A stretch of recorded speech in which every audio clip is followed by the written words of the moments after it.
The subject for this lesson is the in-flight responsibilities of the operator and the aircraft commander. The procedures for icing are the responsibility of the operator, who must establish them both for ground de-icing, anti-icing, and also for flights in expected or actual icing conditions. To remind you of the difference, de-icing occurs after the ice has formed. It is a reactive measure to remove it. Anti-icing is a proactive measure to prevent ice from forming. Application of these procedures lies, of course, with the commander. He must not commence takeoff unless the external surfaces are clear of any deposit which might adversely affect the performance and/or controllability of the aeroplane, unless permitted in the aeroplane flight manual. Additionally, the commander must not commence a flight, nor intentionally fly into expected or actual icing conditions, unless the aeroplane is certificated and equipped to cope with the icing conditions.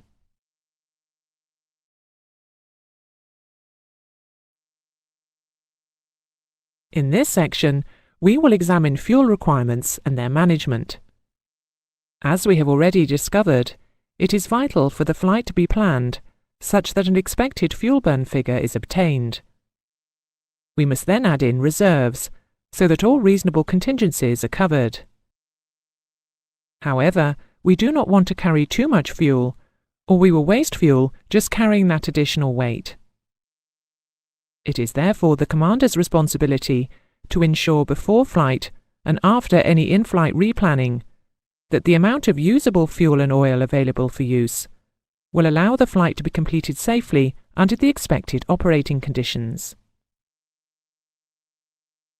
The operator, in the operations manual, will stipulate how in-flight fuel checks must be completed and the fuel situation managed. It will, of course, be the commander's responsibility to ensure the stipulations are met. In flight, the commander will regularly check the consumption or fuel burn. He will record this fact and the figures, checking actual data against that planned. Thereafter, he will determine and record his expected fuel at destination, to ensure that he will land with a stipulated final reserve and, if required, fuel for the alternate. If, however, he does not have this amount of fuel, he will follow these procedures. If an alternate is a requirement, he has a few options. However, in all cases, he must plan to land with his final reserve intact. Firstly, he will consider the operating and traffic conditions expected at the destination, the alternate, and any other suitable aerodrome. It may be that conditions have improved such that he no longer needs an alternate, or such that he can nominate one that is closer. However, if, for example, his destination is New York's JFK Airport, during a particularly busy period of the day, he may have no choice other than to divert immediately to his alternate. If an alternate is not required, the commander must plan to cut the trip short and land at a closer adequate aerodrome, again with his final reserve intact. Should this procedure not be possible, and the new plan require use of any of the final reserve fuel, the PIC must declare an emergency.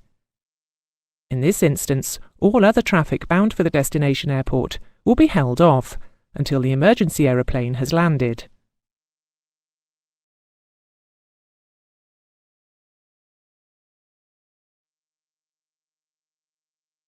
This next section deals with in-flight contingencies, beginning with the requirement for flight crew to use supplemental oxygen.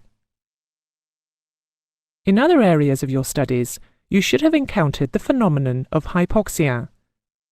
That is, insufficient dissolved oxygen to meet the body's needs. You will have been warned particularly about its insidious nature, the way it creeps up on its victims. Helios Airways Flight 522 crashed after the flight crew became hypoxic. To avoid hypoxia, therefore, the regulations state that whenever flight crew operate at a cabin altitude above 13,000 feet, they must use supplemental oxygen. Additionally, supplemental oxygen must be used whenever flight crew operate at cabin altitudes above 10,000 feet for more than 30 minutes. The supplemental oxygen will normally be supplied through an oxygen mask.